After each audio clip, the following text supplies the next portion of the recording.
Breaking tonight, we are getting reports that former NBA star Lamar Odom is awake and actually managed to say hello to estranged wife Khloe Kardashian.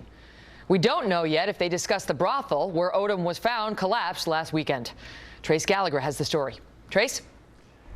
Megan, we know that Khloe Kardashian remains at her estranged husband's bedside in Las Vegas hospital and is still reportedly taping episodes of Keeping Up with the Kardashians. Khloe's own reality show, Lamar and Khloe, lasted just 2 seasons. Lamar Odom is in critical condition after spending 4 days and $75,000 at a Nevada brothel, reportedly overdosing on cocaine and an herbal sexual stimulant called Reload 72. One pill is supposed to last 3 days. Odom apparently took enough to last a month. But after being on life support for 3 days, a publicist for the Odom family says today he gave a thumbs up and said good morning, though other reports deny that's true. Lamar Odom won 2 championships with the Los Angeles Lakers, but has a history of substance abuse and personal problems. Sex workers at the brothel say Odom became distraught last weekend after someone called him about an episode of Keeping Up with the Kardashians. A few days ago, Khloe Kardashian's dramatic weight loss was the tabloid headline. Now, the news is much more serious. Megan. Trace, thank you. Joining me now, Fox News contributor and lawyer Eboni Williams. Eboni, good to see you. Great to see you, Megan. So is there any chance that the brothel could get sued by Lamar or his representatives?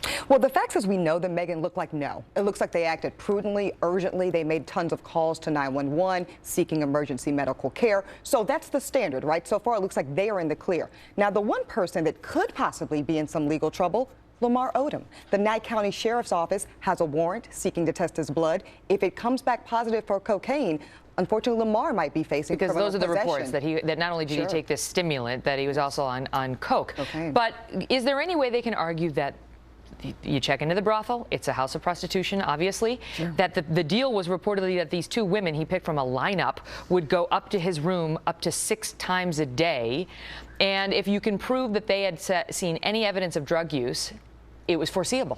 Well, that's what's interesting, right? Where's that line of what's reasonable activity in this type of environment? As you said, this type of brothel is legal in that jurisdiction. So I would think that they have a wide scope of what that activity looks like. They still can't be negligent, right? No, they can't be negligent. And if any new or should have known standard is applicable there, well, certainly I would expect to see some type of suit at least come. I don't know how successful it would be, but certainly be filed. And then, I mean, so who's the plaintiff? I guess if he recovers, he would be the plaintiff, and he would try to say, you should have seen what was going to happen to me. Who gets sued? The owner of the brothel and the 2 call girls, Monica and Monroe, and I don't think I can say the name of the other woman. Right, not on this program. No. Yeah, I mean, I think the plaintiffs would be Lamar if he survives. Otherwise, maybe his children. I guess legally, Khloe's still his wife. Perhaps she would have some say-so, some standing there. Meantime, she's trying to seize control of the situation, trying to shut up the brothel owner, according to reports. Well, of course, you know, they want to frame this typical Kardashian fashion, right? They want to be the ones to frame what this narrative sounds like. And this guy, I think it's really classless what he's doing, but from a business standpoint, Megan, I get it. He wants to say, hands off, we did everything we could.